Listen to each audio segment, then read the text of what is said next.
Hello everyone, welcome to Edutap. तो आज के सेशन में हम डिस्कस करेंगे chapter number 3 operational aspects of KYC. So main लगभग 10 एमसीक्यूज डिस्कस करेंगे जिससे कि आपके जो इंपॉर्टेंट पॉइंट्स हैं इस चैप्टर के वो कवर हो सके। Consider the following statements regarding KYC norms for individuals. Aadhaar is mandatory for all customers to open a bank account regardless of whether they are receiving government subsidies और not. तो ये गलत है। अगर आप गवर्नमेंट सब्सिडीज रिसीव नहीं कर रहे हो तो फिर आपको आधार देना जरूरी नहीं है ओवीडी के तौर पे। आप पैन कार्ड तो चलो कंपलसरी है ही है, आप अपना पासपोर्ट ड्राइविंग लाइसेंस वगैरह भी दे सकते हो, तो जरूरी नहीं है। अगर गवर्नमेंट सब्सिडी ले रहे हो तब आधार कार्ड देना होता है, तो पहला स्टेटमेंट आपका गलत है। OVDs for KYC purposes include passport driving licence voter ID NREGA card proof of Aadhaar. बिल्कुल सही, ये सारे ओवीडीज हैं। NRIs for NRI's documents certified by notary public abroad, Indian embassy court magistrate can be accepted as proof of identity। बिल्कुल सही है। NRI's के case में ये सारे जो सर्टिफाइड इनके थ्रू सर्टिफाइड डॉक्यूमेंट्स हैं वो एक्सेप्ट कर लिए जाते हैं। In case of changed name, OVDs with previous name along with marriage certificate gazetted notification can be accepted। ये आपका स्टेटमेंट बिल्कुल सही है। अगर आपका नाम चेंज हो चुका है, मैरिज के बाद चेंज हुआ है, तो मैरिज सर्टिफिकेट लगा दो साथ में ओवीडी के, नहीं तो गजेटेड नोटिफिकेशन दिखा दो जिसमें के थ्रू प्रूव हो सके कि ओवीडी में चाहे नाम डिफरेंट, अभी आपने नाम अपना चेंज करवा लिया है। तो 2, 3 एंड 4 यहाँ पे करेक्ट है क्योंकि पहला स्टेटमेंट आपका इनकरेक्ट था। अगला है regarding customer acceptance policy under KYC norms consider the following statements. Banks can open accounts in anonymous or fictitious names if there is an approval from higher authorities. ऐसा नहीं है, कोई इसे ऑथराइज नहीं कर सकता। एनोनिमस या फिक्टिशियस नेम पे आप अकाउंट नहीं ओपन कर सकते। ठीक है, तो ये तो हो गया गलत। And joint account requires customer due diligence process to be conducted for all joint account holders. तो ये बिल्कुल सही है। अगर आपको जॉइंट अकाउंट ओपन करना है तो सबका सीडीडी, सबका केवाईसी होता है। Banks can close accounts of existing customers if they fail to comply with KYC norms after giving due notice। बिल्कुल सही। अगर बार बार बोलने में भी कोई केवाईसी कंप्लायंस नहीं कर रहा तो उनका अकाउंट क्लोज किया जा सकता है। Banks are prohibited from denying banking facilities to financially or socially disadvantaged individuals under the customer acceptance policy। तो ऐसा नहीं होना चाहिए ना कि एक्सेप्टेंस पॉलिसी आपकी ऐसी है कि गरीब हैं या जो सोशली डिसएडवांटेज्ड हैं उनका अकाउंट ही ना ऊपर हो सके, तो ऐसी नहीं पॉलिसी बनानी। तो ये सही है। तो पहला स्टेटमेंट गलत था। तो 2, 3 and 4 C is the correct answer. अगला है regarding customer identification procedures consider the following statements. Customer identification is required only for account holders and not for walk in customers. ऐसा नहीं है। अगर आप 50,000 से ज्यादा का ट्रांजेक्शन करना चाहते हो या फिर आप वॉक इन हो, आप इंटरनेशनल मनी ट्रांसफर करना चाहते हो as a walk in customer, CDD आपका होगा, कस्टमर आइडेंटिफिकेशन होगा। तो पहला स्टेटमेंट गलत है आपका। Verification of customer documents with the issuing authority is mandatory during the CIP process, during the customer identification process। क्या verification of customer documents जरूरी है with the issuing authority? If customer structures transactions below the threshold of 50,000 intentionally, CIP must be conducted। अगर कोई जानबूझ के 50,000 से कम की transaction कर रहा है CIP से बचने के लिए, तो उसका भी CIP किया जा सकता है। Correct. Transactions over 50,000 bye walk in customers required customer identification, ये भी करेक्ट है। अगर कोई 50,000 से ज्यादा की ट्रांजेक्शन करता है उसका सीआईपी भी होगा। तो पहला ही गलत था, बाकी तो तीनों के तीनों स्टेटमेंट्स आपके सही हैं। तो B is the correct answer. अगला है regarding periodic updates for KYC consider the following statements. Periodic updates of KYC information are required only for high risk customer. ऐसा नहीं है। लो रिस्क कस्टमर का 10 साल बाद केवाईसी अपडेट होता है, मीडियम वालों का 8 साल बाद, और हाई रिस्क का 2 साल बाद केवाईसी अपडेट होता है। तो पहला स्टेटमेंट तो गलत हो गया। The frequency of KYC updates depends upon risk category assigned to the customer. बिल्कुल सही। मैंने आपको बताया 10, 8 और 2 साल की फ्रीक्वेंसी डिपेंडिंग अपॉन आप कौन सी रिस्क कैटेगरी में फॉल करते हो। Low risk customers are required to update their KYC information once every 10 years। Correct. For customers who fail to update their KYC information within stipulated times, banks can continue operations without restrictions। ऐसा नहीं है। अगर आप KYC करवा ही नहीं रहे हो update, तो आपका अकाउंट को जो है टेम्परेरीली फ्रीज कर दिया जा सकता है। जब तक आप केवाईसी नहीं कराते तब तक आपको फिर ट्रांजेक्शन नहीं करने दी जाएंगे, आपको नोटिस भेज दिया जाएगा।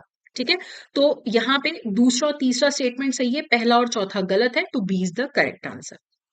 अगला है regarding Aadhaar based KYC, consider the following statements. Aadhaar based KYC can be used only with the explicit consent of the customer. बिल्कुल सही, कस्टमर की कंसेंट के बिना आप नहीं कर सकते केवाईसी।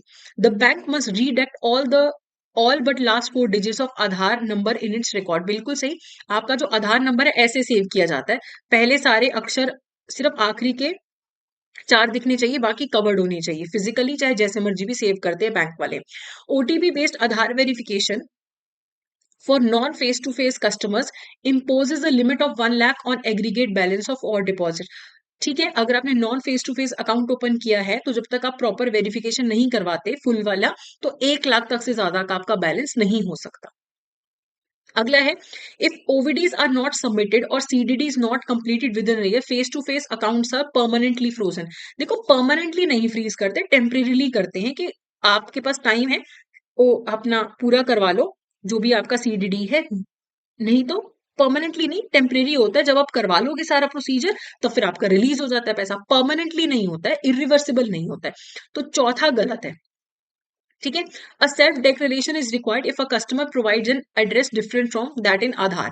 बिल्कुल सही, अगर आपका आधार का एड्रेस डिफरेंट है और अभी करंट एड्रेस डिफरेंट है तो आपको सिर्फ सेल्फ डिक्लेरेशन देना है, तो आपका सिर्फ फोर्थ गलत है। तो 1 2 3 5 आपका सही है, तो D is the correct answer. अगला है regarding KYC requirements for other form of entities, consider the following statements. For companies, the memorandum and article of association, certificate of incorporation and PAN are mandatory documents. तो companies के case में memorandum, article, certificate of incorporation, pan mandatory है KYC के लिए, correct. Registered partnership firms must submit their registration certificate and PAN but are not required to provide KYC documents of individual partners। ऐसा गलत है। Partnership firm के case में partners, individual partners के भी KYC डॉक्यूमेंट सबमिट होते हैं apart from the partnership firm documents.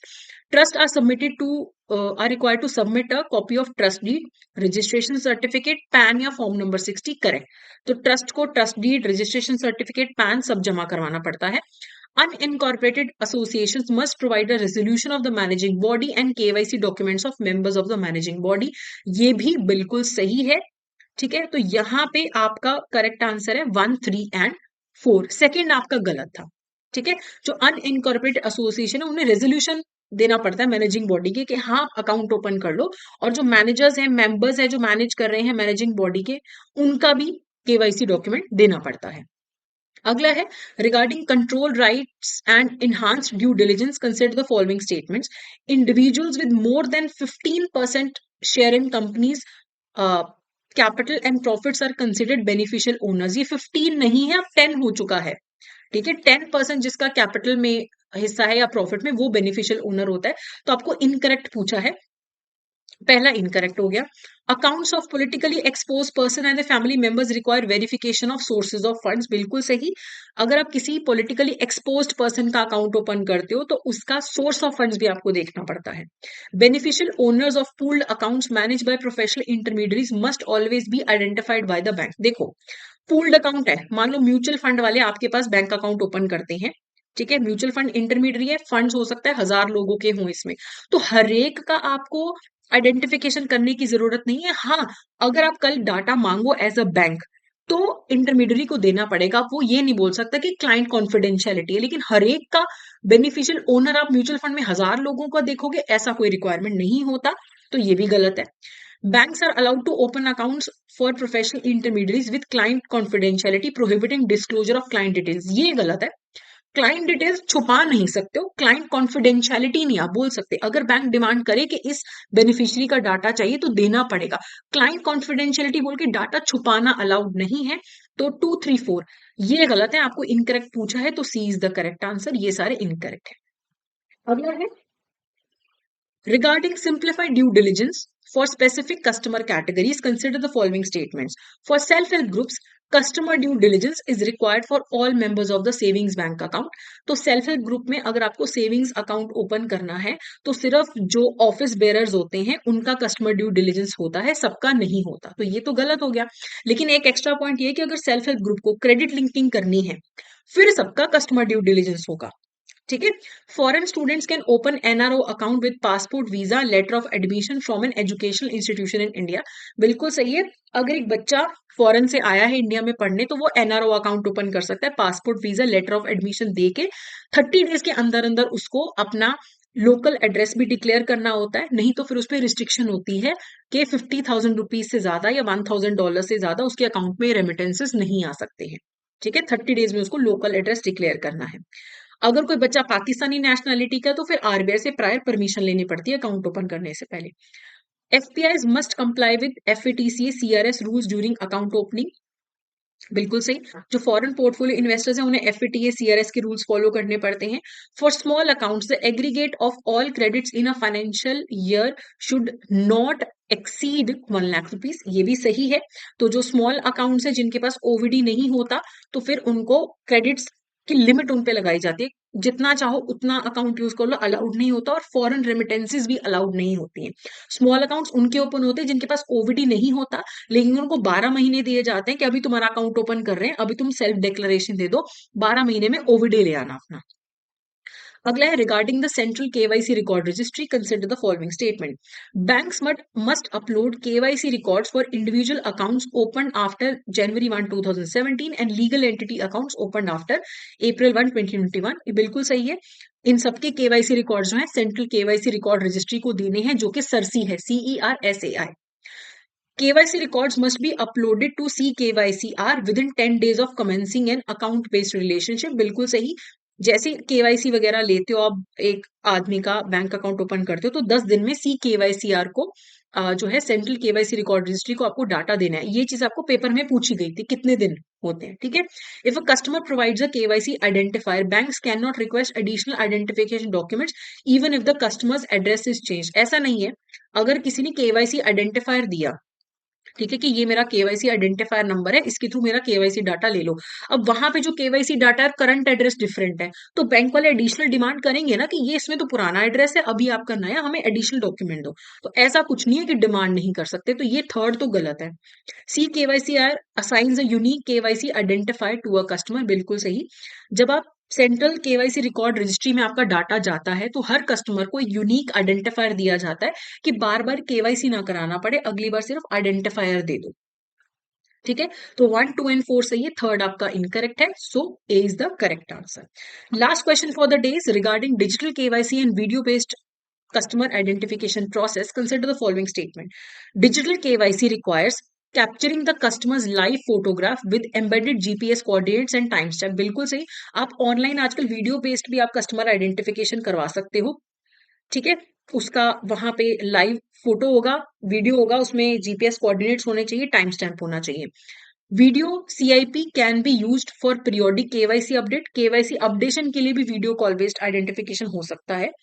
Video call based customer identification must originate from the bank secured network domain with end to end encryption. बिल्कुल सही। And to end encryption होना चाहिए। Banks must capture the live photograph of the customer's original OVD within watermark of the bank official's detail during digital KYC। तो ये भी बिल्कुल सही है। ठीक है।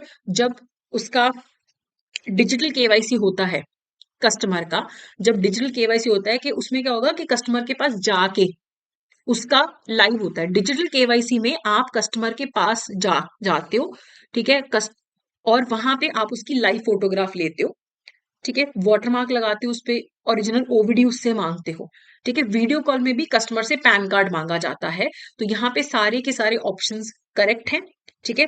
सो वीडियो कॉल वाले में ऑनलाइन होता है, डिजिटल वाले में, डिजिटल केवाईसी में आप जाके कस्टमर से मिलते हो, उसके सारे ओवीडीज चेक करते हो, उसकी लाइव फोटोग्राफ लेते हो।